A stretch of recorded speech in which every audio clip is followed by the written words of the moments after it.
Hello everyone, welcome to my channel UPSC with Lavisha. मैं लविशा, आप सभी की यूपीएससी मेंटर। और आज की मेडिवल हिस्ट्री की क्लास में हम देखेंगे एमर्जेंस ऑफ राजपूत स्टेट्स। ये एमर्जेंस उसी टाइम पे हुआ जब आपके तीनों empire Pratihara, Palas and Rashtrakutas उनका एंड हो गया था। उसके बाद एमर्जेंस हुआ राजपूत स्टेट का। थोड़ी सी बैक स्टोरी समझते हैं और उसके बाद हम राजपूत स्टेट का एमर्जेंस को डिस्कस करेंगे।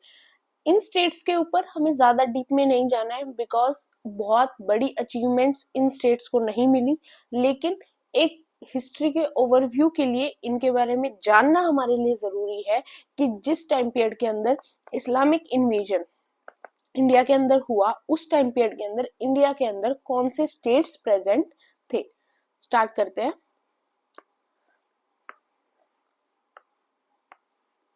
राजपूत स्टेट्स। अब आपका जो प्रतिहारा एम्पायर था उसका इन्फ्लुएंस काफी एरिया के अंदर था, नॉर्थ इंडिया के अंदर। अब हमारा प्रतिहारा एम्पायर जब एंड हुआ, उसके बाद राजपूत स्टेट का एमरजेंस स्टार्ट हुआ और काफी राजपूत स्टेट एमर्ज हुए, जैसे आपके चौहान्स हो गए, सोलंकीज। सोलंकीज को ही चालुक्यास कहा जाता है। चालुक्यास, आपके परमार्स हो गए, चंडेलास हो गए। ऐसे कुछ राजपूत स्टेट उस टाइम पीरियड के अंदर डेवलप हुए, लेकिन इनमें से कोई भी स्टेट का इन्फ्लुएंस बहुत ज्यादा नहीं था और इतने पावरफुल स्टेट ये नहीं थे कि ये उस टाइम पर इस्लामिक इन्वेजन को रोक पाए। इसीलिए इस्लामिक इन्वेजन इंडिया के अंदर हुआ और उसके बाद आपकी दिल्ली सल्तनत इस्टेब्लिश हो गई, जिसको हमने कल लास्ट क्लास के अंदर डिस्कस किया। अब क्यों नहीं थे ये ज्यादा पावरफुल? एक तो इनके पास जो एरिया था सभी का रूल करने का, वो बहुत लिमिटेड था। सेकंड चीजें ये थी कि इनकी आपस में ही रिवेलरी बहुत ज्यादा स्ट्रांग थी कि ये आपस में ही लड़ते रहते थे। चौहान्स की सोलंकीज से नहीं बनती, सोलंकीज की चंडेला से नहीं बनती, इनकी आपस में ही प्रॉब्लम बहुत ज्यादा थी। इसीलिए ये ग्रो नहीं हो पाए और एज अ एम्पायर ये कुछ टाइम के लिए स्टेब्लिश रहे। फिर इस्लामिक इन्वेजन हुआ, कुछ और चीजें हुई और ये एम्पायर्स खत्म हो गए। लेकिन ये एक स्टार्टिंग थी किसकी? राजपूत स्टेट्स के डेवलप होने की इंडिया के अंदर। तो जो मेन चीजें हैं इन स्टेट्स के बारे में, अब हम उनको कवर करते हैं। Introduction. The Pratihara kingdom was decline after the death of Mahendrapala. ये हमने डिस्कस कर लिया था। His successor were not able to keep the vast kingdom intact and the Gurjara Patihara subsequently suffered several defeats in the early 10th century. The feudatory chiefs and provisional governors of the Gujarat Pratiharas gradually started asserting independence and the empire disintegrated and was reduced to the area around Kannauj. इस तरह से empire खत्म हो गया. And the decline in authority of Pratihara saw the division of Pratihara's empire into the hands of Chalukyas या फिर Solanki of Ahilwada, Chandelas of Bundelkhand, Paramars of Malwa, Chauhans of Sakambari and ग्रेवार्स of southern Rajputana. तो ये कुछ Rajput states थे जो उस time period के अंदर डेवलप हुए। अब इनमें से सिर्फ जो याद करने वाला पार्ट है जो हमसे बाय चांस एग्जाम में पूछा जाता है, बिकॉज नॉर्मली मैक्सिमम टीचर्स इन चैप्टर्स को अवॉइड ही करते हैं when it comes to medieval history, but हम अवॉइड इसलिए नहीं करेंगे बिकॉज यूपीएससी अब चेंज हो रहा है लास्ट 2 ईयर से, और अब यूपीएससी दोबारा पहले ऐसा होता था कि जो आपकी मेडिवल हिस्ट्री है उससे रिलेटेड बाई चांस प्रीलिम्स के अंदर 1 या 2 क्वेश्चंस आते थे या फिर नहीं आते थे, बट अब टाइम चेंज हो रहा है। अब यूपीएससी तीनों हिस्ट्री, एंशिएंट, मेडिवल और मॉडर्न को सिमिलर इंपॉर्टेंस दे रहा है, तो उसके लिए हमारा इन चीजों को भी डिस्कस करना इंपॉर्टेंट है। Chauhans of Ajmer, they ruled south eastern Rajasthan and they followed Sakambari cult. Sakambari नाम से एक उनकी गॉडेस थी जिसकी वो पूजा करते थे। कैपिटल सिटी इनकी क्या थी? अजमेर। विशाल देवा कौन थे? Was the founder of Chauhan dynasty and Vishal Deva's nephew, जिसको क्या बोला जाता है? राय पिथोरा और Prithviraj, was the most famous ruler of this dynasty. Prithviraj married Sanyukta, जो किसकी डॉटर थी, जयचंद्रा की डॉटर थी, और जयचंद्रा के साथ उनकी इंपॉर्टेंट राइवलरी थी। इसीलिए जयचंद्रा ने ही क्या किया था कि मोहम्मद गौरी को इनवाइट किया था इंडिया को इन्वेड करने के लिए, ताकि जो मोहम्मद गौरी है वो पृथ्वीराज को हरा सके। अब अगर आप कभी भी इंडियन हिस्ट्री को देखेंगे, हम हमेशा फॉरेन पावर्स को ब्लेम करते हैं, या फिर ब्रिटिशर्स हमारे इंडिया के अंदर इतने ईयर्स तक रूल करके गए, हम उनको ब्लेम करते हैं। बट अगर हम एक्चुअली हिस्ट्री को देखेंगे तो कहीं ना कहीं उन चीजों के लिए इंडियन रूलर्स ही जिम्मेदार थे, बिकॉज हमेशा ऐसा होता था कि उनकी खुद की आपस में जो भी राइवलरी होती थी उसकी वजह से वो किसी बाहर की फॉरेन हेल्प लेते थे, किसी भी फॉरेन एम्पायर की, चाहे वो उन्होंने बाद के टाइम पे, मॉडर्न के टाइम पे ब्रिटिशर्स की ली, या फिर इस टाइम पीरियड के अंदर मोहम्मद गौरी की, या फिर किसी भी सेंट्रल एशिया के एम्पायर की हेल्प लेते थे, जिसकी वजह से चीजें बढ़ जाती थी, बिकॉज एक टाइम पे उनका मोटिव कंप्लीट हो जाता था, बट उस मोटिव के बाद वही फॉरेन पावर्स उनके भी अगेंस्ट हो जाती थी, और ऐसे करके इंडिया की चीजों पर बाहर के देशों का कंट्रोल बनता चला गया। अब 1191 एडी के अंदर क्या हुआ, पृथ्वीराज चौहान ने मोहम्मद गौरी को फर्स्ट बैटल ऑफ तारिन के अंदर हरा दिया, बट फिर सेकंड बैटल ऑफ तारिन के अंदर क्या हुआ कि मोहम्मद गौरी ने पृथ्वीराज चौहान को हरा दिया। अब मोहम्मद गौरी ने क्या किया, पृथ्वीराज चौहान को तो हरा दिया, बट उसके बाद मोहम्मद गौरी ने 1193 एडी के अंदर क्या किया, जयचंद्रा के साथ भी वॉर की, और उसके अंदर जयचंद्रा को भी मार दिया। तो द मिलिट्री, अब देखो जिसने बुलाया उसको भी एट लास्ट मरना पड़ा। ये चीजें काफी टाइम इंडियन हिस्ट्री के अंदर देखी गई, और यही चीजों सबसे बड़ी वीकनेस यही थी कि इंडियन एम्पायर्स ने, इंडियन रूलर्स ने कभी इसी चीज को रिकॉग्नाइज नहीं किया। The military conquest of Prithviraj have been described in the long epic poem, ये इंपॉर्टेंट है, पृथ्वीराज रासो, किसने कंपोज की थी, चांद Bardai. With the death of Prithviraj, the sun of Rajput glory set for ever। Prithviraj के डेथ के बाद चौहान में ऐसा कोई भी इंपॉर्टेंट रूलर फिर हमारे सामने नहीं आया। नेक्स्ट सोलंकी, जिसको हम चालुक्य डायनेस्टी भी बोलते हैं। ये चालुक्यास अलग है, जो चालुक्यास ऑफ बादामी हमने डिस्कस किए थे वो अलग थे, उनका तो बहुत बड़ा एम्पायर था और काफी इंपॉर्टेंट इम्पैक्ट भी है हमारी हिस्ट्री के अंदर। इनकी कैपिटल क्या थी, अहिलवारा। भीमादेवा ruled for about 42 years from 1021 to 1063 CE, and during his time the famous Somnath temple was plundered by Muhammad of Ghazni। जिस टाइम पे मोहम्मद ऑफ गजनी ने सोमनाथ टेम्पल को प्लंडर्ड किया, उस टाइम पे वहां पर किसका रूल चल रहा था, सोलंकीज का, भीमादेवा वन का। Bhima one was followed by his son Karna in 10632 to 93 CE, and he built numerous temples, dug tanks, and found a city after his name, now called as Ahmedabad. तो अहमदाबाद जो आज का हमारा अहमदाबाद है, इतनी इंपॉर्टेंट सिटी है, गुजरात की भी, इंडिया की भी, वो कब फाउंड हुई थी, चालुक्यास के टाइम पीरियड के अंदर।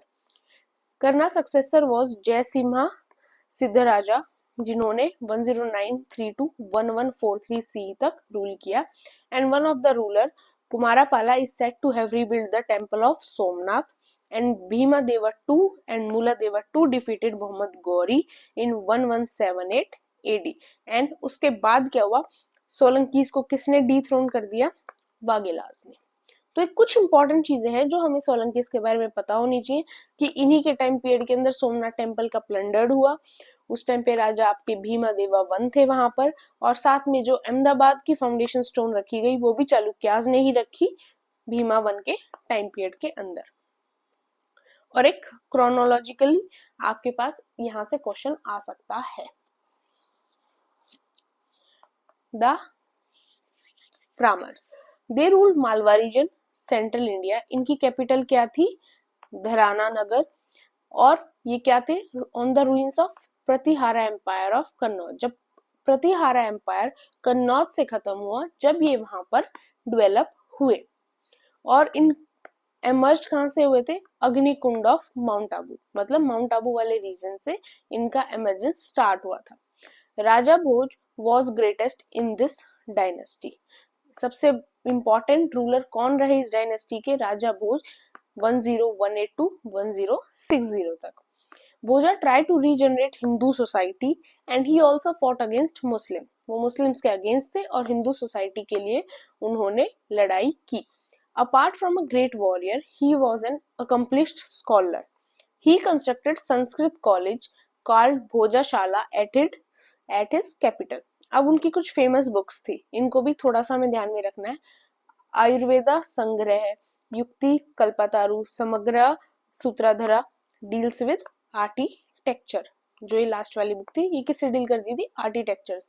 वो he was also great builder and is believe to have been built 104 temples. उन्होंने इतना ज्यादा हिंदुज्म को प्रमोट किया, हिंदू सोसाइटी को सपोर्ट किया कि ऐसा माना जाता है कि उन्होंने 104 टेम्पल्स को बिल्ड करवाया। And also beautiful lake known as Bhojpur lake. And the power of Pramala dynasty came to an end with the death of Raja Bhoj. इस डायनेस्टी के एक इंपॉर्टेंट रूलर रहे राजा भोज। अब बात करते हैं चंडेलास की। इन्होंने कहाँ रूल किया? ईस्टर्न पार्ट ऑफ मध्य प्रदेश। इन सब ने कब? ये सब एक दूसरे के कंटेम्पररी थे, सबने सेम टाइम पे रूल किया जिस टाइम पर इंडिया के अंदर इस्लामिक इन्वेजन्स की स्टार्टिंग हुई। बिकॉज अब इम्पोर्टेंट तो हमारे लिए इस्लामिक इन्वेजन ज्यादा है, बट अगर हमें हिस्ट्री को इस तरह से करना है कि वो हम कभी भूल ना पाए, तो हमें पता होना चाहिए कि ये लड़ाई हुई इस टाइम पे, इंडिया की सिचुएशन ये चल रही थी। अब इस्लामिक इन्वेजन हुआ तो कुछ तो इंडिया के अंदर ऑलरेडी था ना कोई डायनेस्टी, छोटी सही बड़ी सही, पर रूल तो कर रही थी। अगर कोई डायनेस्टी बहुत स्मॉल है जिसका कुछ ज्यादा इम्पैक्ट नहीं रहा, तो उसकी हमें सिर्फ बेसिक डिटेल की बहुत होता है। कोई बड़ा एम्पायर था तो उससे रिलेटेड हमने फिर सब कुछ डिस्कस किया, उसका administration, economic, land, revenue, architecture, everything. Chandelas eastern part of Madhya Pradesh, जो आपका बुंदेलखंड वाला रीजन है, वहां इन्होंने रूल किया। इनकी कैपिटल सिटी क्या थी? Mahoba and Khajuraho. The Chandela dynasty of Bundelkhand was one of the 36 Rajput clans. Chandela kingdom expanded steadily under the early kings such as Jayashakti. Dhanga was a great ruler of this dynasty and he took the title of Maharaja Dhiraj. He is well known for his war against Mahmud of Ghazni. Several of Khajuraho temples were built during his reign. अब देखो, आज के time period के अंदर भी जो Khajuraho temples हैं मध्य प्रदेश के अंदर, वो हमारे आर्किटेक्चर के लिए बहुत ज्यादा इंपॉर्टेंट है। यूनेस्को वर्ल्ड हेरिटेज साइट के अंदर भी वो काउंट होते हैं और एक काफी इम्पोर्टेंट जगह है जो हमारे इंडिया के आर्ट आर्किटेक्चर को शो करती है। इतनी इम्पोर्टेंट जगह किस टाइम के अंदर बिल्ड हुई? जिस टाइम पर मध्य प्रदेश के अंदर चंडेलास का रूल था, उस टाइम पीरियड के अंदर। The last ruler of Chandelas was Paramal, who was defeated by Prithviraj in 1182 CE and from whom Qutbuddin Aibak captured Kalinjar in 1203 CE. After this, the Chandelas sank into obscurity and Bundelkhand passed into the hands of Muslims. अब simple सा हमारा मध्य प्रदेश का जो logic था वो बिल्कुल खत्म हो गया कि मध्य प्रदेश लास्ट किसके पास था? चंडेलास के बाद। उसके बाद मध्य प्रदेश की किसके पास चला गया? मुस्लिम्स के पास, यानी दिल्ली सल्तनत के अंडर चला गया। दिल्ली सल्तनत से कहाँ चला गया? मुगल एम्पायर के पास। और मुगल एम्पायर के बाद तो फिर हम ब्रिटिशर्स आए और फिर हम इंडिपेंडेंट हो गए। अब आर्किटेक्चर में चंडेलास का काफी इंपॉर्टेंट रोल रहा। were creative builders in their major towns and strongholds, above all in their capital Khajuraho. A large group of these temples still exist at Khajuraho in Bundelkhand. These temples were built during the period 900 to 1150 CE. And एक और important, the Kendriya Mahadev temple is famous for its artistic excellence. The architecture of the Chandelas is considered as one of the supreme achievements of Indian architecture. तो अब चंडेलास के बारे में जानना सबसे ज्यादा क्यों इम्पोर्टेंट था? बिकॉज चंडेलास के आर्किटेक्चर के बिना हमारी इंडियन आर्किटेक्चर इस हाइट तक नहीं पहुंच पाता और हम इंडियन आर्किटेक्चर को समझ ही नहीं सकते अगर हमें चंडेलास के बारे में नहीं पता होगा तो। अब लास्ट है आपके द राठौर्स और ग्रेवाल। इनका रूल कहाँ रहा, 1090 टू 1194 सी तक रहा, और इन्होंने रूल कहाँ किया, over Kannauj for more than a century, and the founder of this dynasty was Chandradeva. His kingdom included Banaras, Ayodhya and Kannauj. ये तीनों ही कितनी इंपॉर्टेंट जगह हैं आज भी और उस टाइम पीरियड के अंदर भी. Govind Chandra, grandson of Chandradeva, enjoyed longest reign 1112 to 1155 C तक, and succeeded in restoring the glory of Kannauj kingdom. फिर उनको सक्सीड किया विजय चंद्रा ने. He drove out अमीर Khusro from Lahore, and the last great ruler of this dynasty was Jayachandra, well known in popular legend as राजा जयचंद, जिनको last में मार दिया गया. किसने मारा, मोहम्मद गौरी ने मार दिया. और अब मोहम्मद गौरी ने इनको मारने के बाद जो ये वाला एरिया था, ये एरिया भी किसके अंडर आ गया, दिल्ली सल्तनत के अंडर आया. दिल्ली सल्तनत से मुगल एम्पायर के पास आया, और मुगल के बाद आपको इंडिपेंडेंस हमें मिली गई थी जब ब्रिटिशर्स चले गए. तो दिस इज द स्टोरी कि कैसे इंडिया के अंदर राजपूत स्टेट्स डेवलप हुए और क्या उन्होंने कुछ इंपॉर्टेंट किया.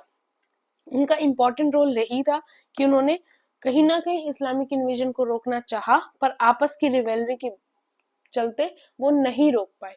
अब सेम पॉइंट पे सिचुएशन सोचो, अगर उस टाइम पीरियड के अंदर इनकी आपस में जो रिवेलरी थी वो नहीं रहती, और ये पांचों ही डायनेस्टी अगर एक होकर इस्लामिक इन्वेजन को रोकती, तो क्या है, वो रोक नहीं पाती, वो रोक पाती, और मे बी फिर हिस्ट्री कुछ और ही होती.